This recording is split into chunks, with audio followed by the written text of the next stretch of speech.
Welcome to section 12.4, the volume of prisms and cylinders. For homework, we'll be working on page 579, numbers 1 through 2, 7 through 11, 13 to 14, and 16 to 18. Before we start this section, we first and foremost have to understand what volume refers to. Volume refers to the number of cubic units a polyhedra contains inside. Now, the volume of a prism or a cylinder can be found using the formula area of the base, big B, times the height of the polyhedra. So let's get started with some examples. First and foremost, we're going to find the volume of the cylinders and the prisms. Now, volume refers to the area of the base times the height, the distance between the bases. Area of our rectangular base is 9 times 3, length times width. The height of the prism, the distance between your rectangles, is going to be 5. 9 times 3 is 27, times 5 is 135 cubic units, so units to the third power, which would be units times units times units. For our next one, we have a cylinder. The volume of a cylinder is going to be the same thing. This volume formula is going to work for anything that has two bases. Now, the area of this base, which is a circle, is radius squared pi times the height 8. So here we go. 36 pi times 8 is going to give me 288 pi cubic units.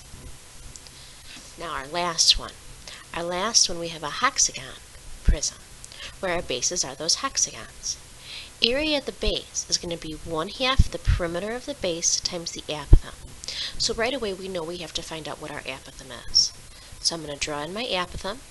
I'm going to draw in the radius of my hexagon, which I know is going to split my base into 3 and 3, with 60 degrees in the corner. We got a 30, 60, 90. Across from my 30 is 3, across from my 60 is 3 root 3. So the area of my hexagon is going to be 1/2 my perimeter, which is 36, times my apothem, 3 root 3. Half of 36 is 18, times 3 root 3 is 54 root 3, times the height, the distance between my hexagons, which is 4.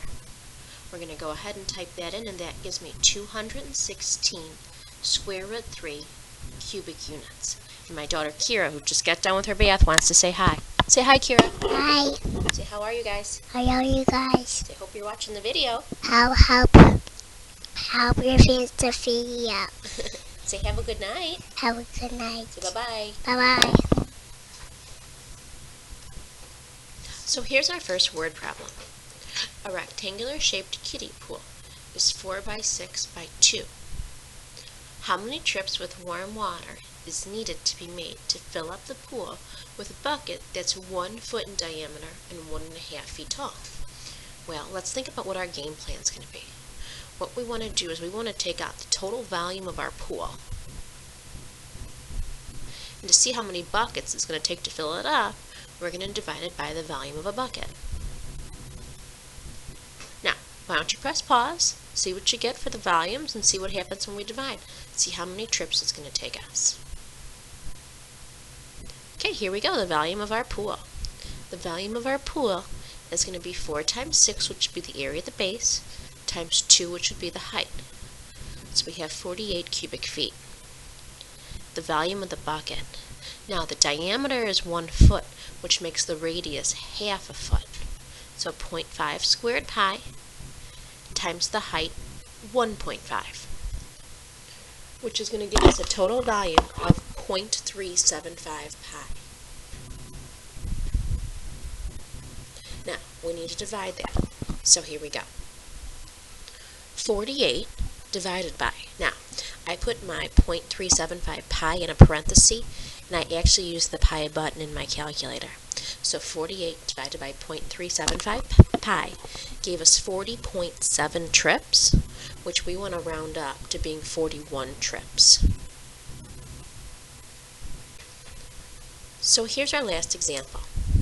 The ice cubes at Culver's are formed with cubes of 2 inches with a hole in the middle 1 inch in diameter. So here's what the cube is actually going to look like. Cubes are going to be made out of squares. Now, if they're going to be 2-inch squares, that means 2 inches on all sides, with a hole in the middle. So that hole is going to pass all the way through, which has a diameter spanning 1 inch.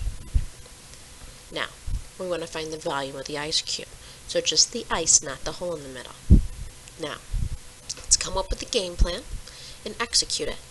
Press pause and let's see if our answers are going to match. So here's what I have. I'm going to find out the volume of the cube, and I'm going to subtract out the volume of the hole. Volume of the cube. 2 times 2 is the area of the base, times 2, which is the height, which gives me a total of 8. The volume of our hole is 0.5 squared radius squared pi times the height, and it went a total of 2 inches high. So here we go. We're going to go ahead and type that in, and that's going to end up giving me 0.5 pi. Now, if they asked us to round that to the nearest tenth, we would. They didn't ask us to round it to the nearest tenth, so we want to leave that as an exact. 8 minus 0.5 pi cubic inches. And we're set. Here's the answers to our homework. It's numbers 1 through 2, 7 to 11, 13 to 14, and 16 through 18. If you have any questions, make sure you ask, and as always, have a good one.